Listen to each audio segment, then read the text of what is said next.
Muri iki kiganiro tugiye kuvuga ku bijyanye n'amazi mu mubiri w'umuntu. Ese amazi amaze iki mu mubiri? Ese iyo nta mazi ahagije ufite mu mubiri bigenda bite cyangwa se hangirika iki? Ese iyo ufite amazi menshi arengeje urugero mu mubiri byo byangiza iki mu mubiri cyangwa se byo bigenda bite? Kugira ngo tugende hari ibyo twabanje gusobanukirwa, buriya mu busanzwe amazi afite umumaro mwinshi mu mubiri ndetse n'uburyo twubakitsemo, umubiri wacu wubakitsemo bigaragaza uruhare runini rw'amazi mu mibiri yacu. Urugero, nk'ubwonko bwacu bukozwe hagati ya 75 na 90% by'amazi, mu gihe umubiri wacu wose ukozwe hagati ya 50 na 55% by'amazi. Amaraso yacu akozwe hagati ya 95 na 75% by'amazi. Muri kumva yuko amazi nk'uko mubibona, amazi ni icyo kintu kinini, niyo percentage nini ikoze umubiri wacu, kuko murasanga nk'amagufa nubwo ari cyo gice gikomeye cy'umubiri, nacyo ubwacyo gikozwe na 20% by'amazi. Ubwo rero murumva yuko amazi ni ingenzi mu buzima bwacu, ni ingenzi kuyanywa mu buryo bugenwe, mu buryo bugeze, ari nabyo turi buze kubereka hano kuri The Health, uburyo ushobora kunywa amazi bikagufasha. Rero nk'uko mubisobanukiwe, mubonye yuko umubiri wacu ugizwe ahanini n'amazi. Rero tugiye gusobanura tumwe mu tumaro tw'amazi, kuko akamaro k'amazi ko ni kenshi, twakavuga bukira bugacya, byaba ari nko gusobanura ubuzima bw'umuntu cyangwa se umubiri w'umuntu wose. Turagerageza gufata ubumaro bw'ibanze bw'amazi bita bugaragara, kuko amazi afite umumaro mwinshi cyane mu mubiri wacu, ari nayo mpamvu tugomba kuyanywa mu buzima bwacu bwa buri munsi. Buriya amazi umumaro wa mbere ukora mu mubiri wacu harimo kugena igipimo cy'ubushyuhe kiringaniye mu mubiri wacu.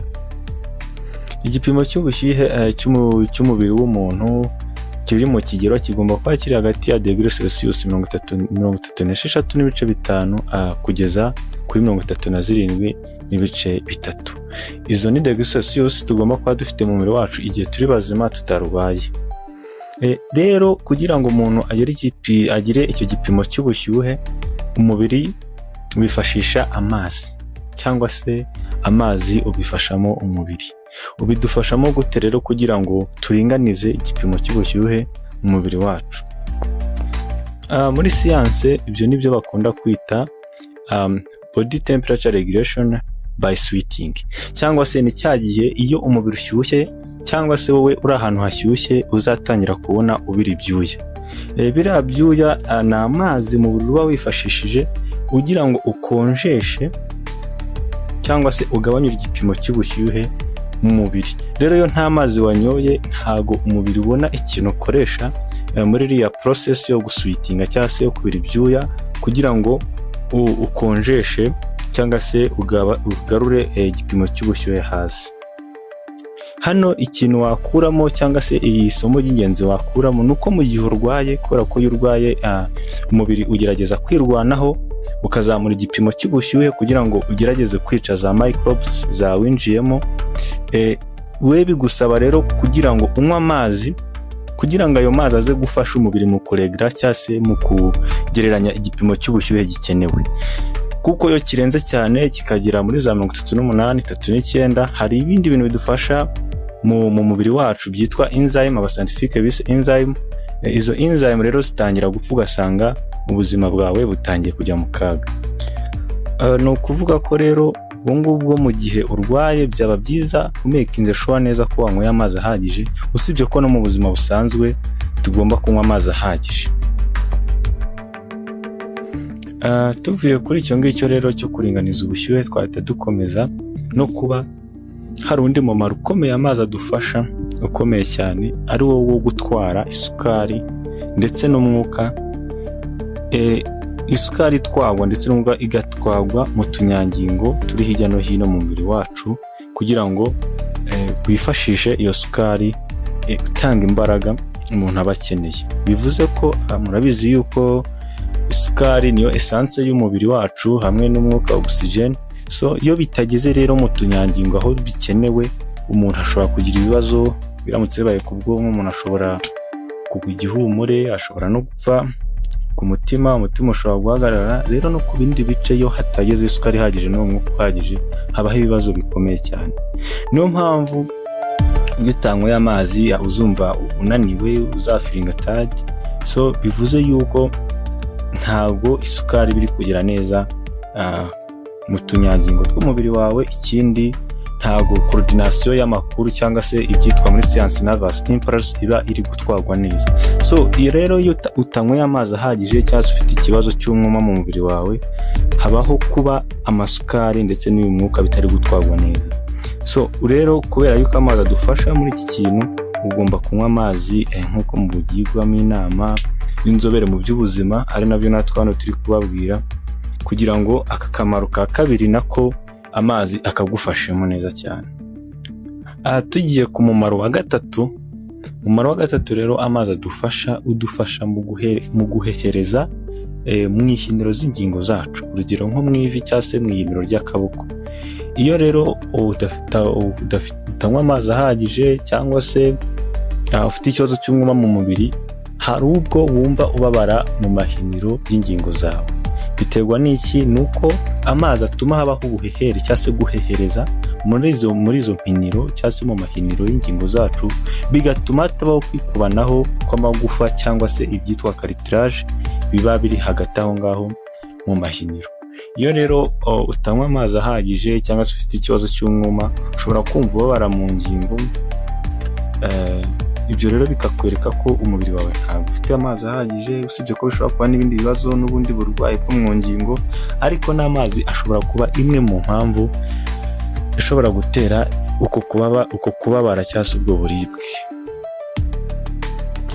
Ikindi rero, amazi tugiye ku kandi kamaro kayo ka kane, amazi buriya afite umumaro wo gusohora imyanda mu mubiri ndetse n'uburozi.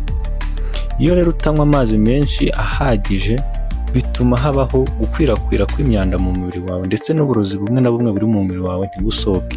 Ibyo ngibyo rero iyo bigumye mu mubiri wawe biguma bikwangiza. Dufasha gusohora imyanda. Ni imyanda myinshi bavuye mu mubiri, twavuga nk'ibyitwa urea n'ibindi byinshi cyane. So iyo myanda rero idasohotse mu mubiri binyuze mu nkari, mu gukorwa kw'inkari mu mpyiko, kuko hifashishwa amazi, iyo myanda ishobora kuguma mu mubiri wawe ikakwangiza. Iyo rero iyo myanda igumye mu nzira isohora imyanda hagati y'impyiko, uruhago n'igitsina, ibyo bintu bishobora kugutera icyo twita infection cyangwa se ubwandu muri iyo nzira y'umuyoboro w'inkari cyangwa se icyo twita uruhago mu Kinyarwanda.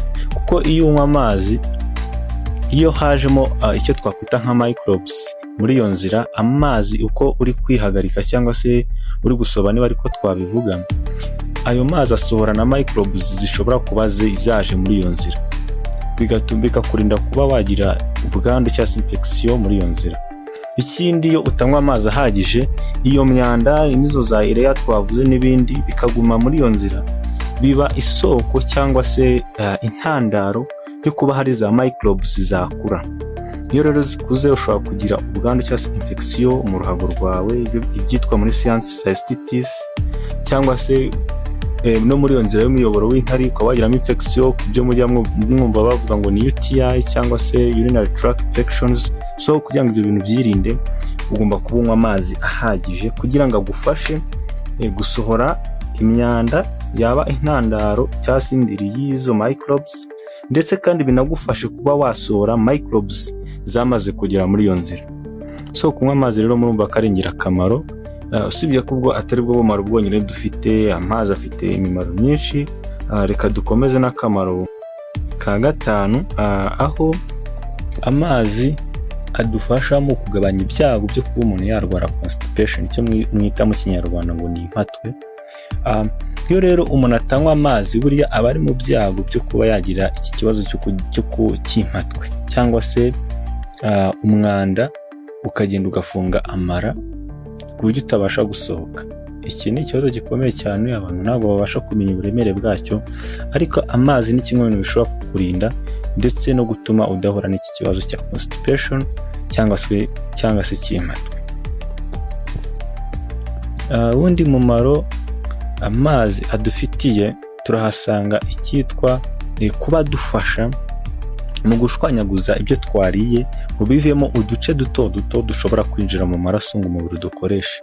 Aho iyo uri kurya guhera ku gukanjakanja ibiribwa, aho dukenera amacanjwe ari muri fomu y'amazi n'ubundi akozwe n'amazi, kugira ngo tworoshye tunacagagure ibiribwa bize kuvamo uduce duto duto dushobora kujya mu maraso, dusanga tubifashwamo n'amazi. Rero iyo ufite ikibazo cy'amazi makeya, bituma n'ubundi ugira amacanjwe makeya, kandi ayo macanjwe aba arimo ibyitwa enzyme muri siyanse, bidufasha gushwanyaguza ibyo biribwa kugira ngo bivemo uduce duto duto dushobora kuba twakwinjira mu maraso y'umuntu. Rero iyo utanywa amazi ahagije, bishobora gutuma ibyo uriye intungamubiri zirimo zose zidafatwa n'umubiri, kuko niyo bigeze mu gifu n'ubundi amazi n'ubundi afasha muri iki gikorwa cyo gushwanyaguza ibiribwa mu duce duto duto dushobora kwinjira mu maraso. Ariko si byiza kunywa amazi menshi uri kurya, ari nabyo tuze kubabwira ese ni ryari nanywa amazi kugira ngo bitaza kuba kukungiraho ingaruka mbere y'uko ndya cyangwa se nyuma yo kurya. Ni mu gihe kingana iki nanywa amazi ngiye kurya, ese ni mu gihe kingana iki nanywa amazi nyuma yo kurya, kuko mumaze kubona yuko amazi ibyo ari byo byose azadufasha mu gucagagura cyangwa se gushwanyaguza bya bindi twariyemo uduce duto duto, kugira ngo tube twakwinjira mu maraso tujye gukoreshwa aho dukenewe. Izo nutrients cyangwa se izo ntungamubiri zashwanyagujwe zigiye gukoreshwa aho zikenewe. Niyo mpamvu tugomba kumenya ese ni mu gihe kingana iki nanywa amazi mbere yo kurya, ese ni mu gihe kingana iki nanywa amazi nyuma yo kurya. Kuko iyo uvanze amazi n'ibyo kurya, habaho ikintu cyitwa kuvangura ibyo wariye n'amavuta. Ayo mavuta rero yavanguwe n'ibyo wariye akaba yaguteza ibindi bibazo bihambaye cyane. Ariyo mpamvu tugomba kwirinda kunywa tunarya. Ibyo wenda turi buze kubigarukaho tubasobanurira ku kijyanye n'igihe wanywera amazi ntibize kugira ingaruka ku bijyanye n'ibyo wariye. Icyo turi buze kukigarukaho n'ubundi. Murakoze. Ikindi kintu ntagenda ntababwiye ku mumaro w'amazi siyanse ibivugaho, amazi adufasha kuringaniza icyo twita imyunyungugu, cyangwa se muri siyanse ibyo bita electrolytes. Izo electrolytes cyangwa se iyo myunyungugu amazi adufasha kuringaniza ni ibintu bifite umumaro mwinshi mu mubiri w'umuntu, kuko bidufasha kuringaniza umunyungugu uzwi ku izina rya potassium, umunyungugu uzwi ku izina rya sodium, ndetse n'umunyungugu uzwi ku izina rya magnesium. So amazi rero adufasha kugabanya icyitwa sodium nyinshi mu maraso, ikadufasha kwinjiza potassium isubira mu maraso yari igiye gusohoka mu mpyiko. Iyi process yose ibera mu mpyiko yo kuringaniza imyunyungugu. Iyo rero utanyweye amazi ngo bigufashe kuba wasohora sodium yabaye nyinshi mu maraso, ibi bishobora kuba intandaro yo kuba wagira ikibazo cy'umuvuduko ukabije, ikizwi muri siyanse nka hypertension cyangwa se high blood pressure. Ibyo rero bikaba byagira ingaruka no ku mutima muri rusange. Ikindi, iyo potassium itasubiye mu mubiri, hakabaho ikibazo cyo kugira uwo munyungugu uzwi ku izina rya potassium mukeya.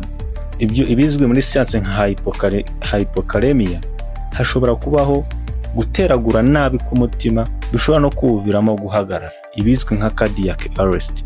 So ubwo rero urumva ko amazi ni ikintu cy'ingenzi cyane gifite umumaro mwinshi cyane uhambaye mu mubiri, ku buryo kunywa amazi ageze ushobora kubigira bimwe mu bintu wakora kugira ngo urusheho kugira ubuzima bwiza. Kuko urumva kunywa amazi twabonye umumaro munini, aho ari component cyangwa se bimwe mu bigize ubwonko bwacu ku kigero cyo hejuru, bimwe mu bigize ijisho ryacu ku kigero cya 95% by'ijisho, ibaze yuko ari amazi. Ku kigero cya 90% ibaze by'ubwonko bwacu ko ari amazi. Naho ku kigero cya 70% imikaya yacu ku kigero cya 55% imikaya yacu ni amazi. So rero murumva ko amazi ni ikintu gihambaye umuntu atakirenza. Hari igihe uzumva umuntu umwe avuga ati nzanywa amazi narohamye, nawe wenda ukabigenderaho, ariko buriya haba hari ibintu byinshi bishobora kwangirika mu buzima kubera kudaha agaciro kunywa amazi ahagije. Ushobora kwibaza rero ngo iyo tuvuga kunywa amazi ahagije ubundi tuba tuvuga amazi angana iki? Iyo tuvuga kunywa amazi ahagije tutasibye ko hashobora kubaho impinduka bitewe n'ibyo umuntu akora, kuko hari igihe usanga umuntu akora ibintu bituma atakaza amazi menshi, nko gukina umupira, gukora siporo, gukora akazi kavunanye. So urumva ushobora kunywa amazi bitewe nanone n'akazi ukora, kuko gashobora kuba kamwe mu bituma wongera amazi. Ariko mu buryo busanzwe bw'ubuzima nta zindi kondisiyo zahindutse ziriho, umuntu aba akwiye kunywa byibura litiro 2 ku munsi cyangwa se ibirahuri 8 by'amazi. Ariko iyo uzi gukora ibintu bisaba imbaraga, ibintu bituma uswitinga cyangwa se utakaza ibyuya byinshi no gutakaza amazi menshi, byaba byiza uganiye na muganga niba uzi ko ari ibintu bihoraho, kugira ngo akubwire uburyo ki ushobora kongeramo ingano y'amazi unywa ntugeze ku kigero cyo hejuru, kuko no kunywa amazi menshi si ikintu cyiza. Rero ibi nari mbarangije kora kubasubiza cya kibazo twavuze, ese amazi amaze iki mu mubiri? Ibikurikiyeho rero ngiye kubabwira ati ese iyo nta mazi ahagije ari mu mubiri bigenda bite, cyangwa se iyo udafashe amazi ahagije bigenda bite mu mubiri, n'iki cyangirika? Twahera rero ku kintu kizakwereka ko nta mazi ahagije ufite mu mubiri. Uzumva ubabara umutwe. Kubabara umutwe ahanini bishobora kuba ari urwaye umutwe nyirizina, cyangwa se bikaba ikimenyetso cy'ubundi burwayi ufite mu mubiri wawe utaramenya. Ariko kurwara umutwe cyangwa se kubabara umutwe bishobora kuba n'ikimenyetso cy'uko nta mazi ahagije ufite mu mubiri. Rero igihe cyose ubabaye umutwe byaba byiza ubanjije kunywa amazi nk'ibirahure 2, kuko iyo ari ikibazo cy'amazi makeya mu mubiri uwo mutwe uhita ugabanyuka cyangwa se ugakira. Ikindi rero iyo nta mazi ufite ahagije mu mubiri urazengerera cyangwa se ugira ibizengera. Icyo rero nacyo kikakubera ikimenyetso cy'uko ukeneye kunywa amazi. Kwibagirwa bya hato na hatoya rero nabyo bishobora kuba ikimenyetso cy'uko nta mazi ahagije ufite ku mubiri. Hari umuntu ubigira akamenyero, ugasanga nagakunda kunywa amazi, yagize icyaka yinywera inzoga, yagize icyaka yinywera amajuice n'ibindi, ariko ibyo ngibyo muri makeya ntago byakemura ikibazo cy'umwuma. Iyo rero iyo ukomeje kubigira akamenyero gutyo ejo ukabisubiramo n'ejo bundi bikaba uruhererekane mu buzima bwawe, uzajya usanga ukunda kwibagirwa bya hato na hato, kandi bituruka ku kuba umubiri wawe nta mazi ahagije ufite. Ushobora rero no kumagara iminwa, ugasanga uhora spending amafaranga yawe ugura ibyitwa lipstick, bimwe musiga ku minwa kugira ngo hihere, kandi burya hari ikindi gisubizo wakabaye ukoresha ndetse kitagusaba n'amafaranga menshi, aricyo kunywa amazi ahagije, ukirinda uko kumagara kw'iminwa. Iyo rero nanone kunywa amazi adahagije wabigize akamenyero, usanga uruhu rwawe rugaragara nk'aho ushaje kandi ukiri mutoya, kuko buriya kunywa amazi nuko tutabivuza haruguru, kuko nabwiye ko amazi afite umumaro mwinshi, twavuga bukira bugacya. Uruhu rwawe iyo utanywa amazi ahagije rurakanyarara, kuko ubundi amazi adufasha mu kugira uruhu rwiza. Ubwo rero nakugira inama yo kunywa amazi ahagije nk'uko twabivuze, byibura litiro 2 ku munsi. Niba ushaka kongera amazi cyangwa se ukora ibindi bintu bituma utakaza amazi menshi nka siporo, byaba byiza uganiye n'umuganga akagira impinduka cyangwa se akakugira inama z'ingano y'amazi ushobora kunywa. Rero nanone ikindi kintu ntagenda ntababwiye, buriya yo umubiri wagize amazi makeya ku kigero cyo ku rwego rwo hejuru, ushobora no kugwa n'igihumure ugatakaza ubwenge. Biterwa no kuba habaye icyitwa muri siyansi cyitwa shock. Ibi bishobora kubaho nk'igihe umuntu yarwaye agakanzu ntahita akivuza, cyangwa se imiti yakoresheje. Urabona abanyarwanda tubanza kwikoreshereza imiti ya kinyarwanda. Usanga rero hari igihe ibyo ukoresheje bitakuvuye kandi wakomeje gutakaza amazi menshi. Rero hari igihe bitera icyitwa shock, cyangwa se kugira amazi makeya cyangwa se amaraso makeya akabije, ko amaraso buriya akozwe na 95%. rero iyo nta mazi ahagije ufite mu mubiri, amaraso aba makeya cyane ku buryo bishobora kugutera ikintu cyitwa shock, ukaba wagwa igihumure ugatakaza ubwenge, kuko icyo gihe n'ubwonko ntabwo buri kubona amaraso ahagije, kandi nibwo buyobora cyangwa se bukoordinatinga ibijyanye n'umubiri byose. Mwakoze rero kudukurikira hano kuri The Health Olivier. Ubutaha tuzabanire mu kiganiro kizababwira noneho ni ryari ushobora kunywa amazi mbere yo kurya cyangwa se nyuma yo kurya, kugira ngo utazahura n'ingaruka zo kunywa amazi uri no kurya cyangwa se kunywa amazi ukirangiza kurya. Hano rero ni kuri The Health Olivier, YouTube channel ibagezaho ibiganiro bigamije ahanini mu kudufasha kumenya uko twabungabunga ubuzima bwacu. Niba utarakora subscribe, wakora subscribe kugira ngo utazajya ucikwa n'ibiganiro binyura hano kuri The Health Olivier. Niba wakunze kino kiganiro wakanda like, ugakora comment na share ku nshuti zawe, biradufasha ndetse kandi bigafasha n'abo bandi tuba twashitse ko aya makuru ageraho. Rero tuzabane mu biganiro by'ubutaha, hano ni kuri The Health Olivier. Ciao ciao.